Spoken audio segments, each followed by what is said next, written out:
I want to get back to domestic politics now, and joining us now is the Liberal member for Flinders, Zoe McKenzie. Zoe, you holed up at home in the campaign with COVID. That's a cruel blow, but it worked for Albo last time.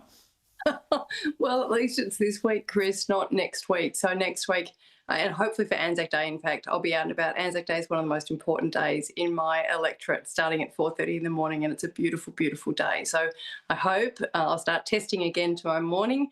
Hopefully I have a couple of negatives before I go out on Friday. Fingers crossed.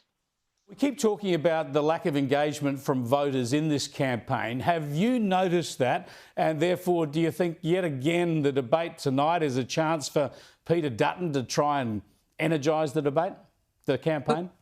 I'm thrilled that there have been 3 debates. I think it's really important. So obviously we've had the first one on Sky, the second one on the ABC, and tonight on Free to Air on Channel 9. So it's a really important time for people, now that they're more focused on the election and the fact that it's just a couple of days away now, to look at both of them and make a decision about who they think is the right leader given the various conflicts and challenges that we face, whether it's economically, geopolitically or strategically.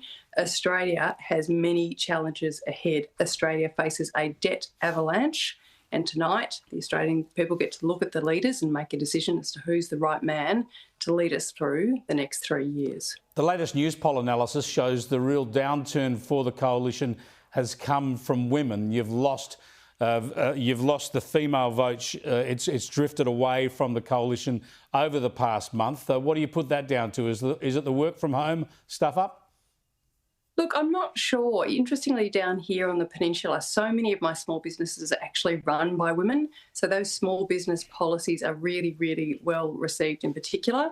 You know, I often look at what the engagement is on my Facebook page. In relation to things like the excise and the ute taxes, I'm getting as much interest and positive response from women as I am from men. So to my mind, at least here on the peninsula, I don't see that turn away by women.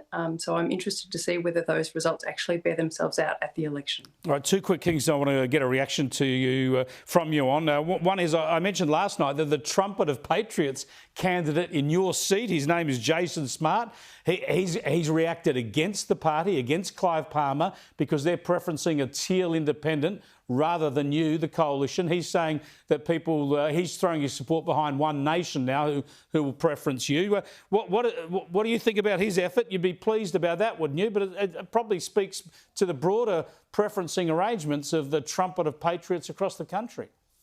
Yes, I was quite surprised when I woke up to his press release. It's worth reading. It's one of those press releases that are definitely worth reading in Australian politics, may I say. And he was very clear about what he wanted to see. He wanted to see a change for this country. He wanted to see the end of the Albanese government, and you can't blame him.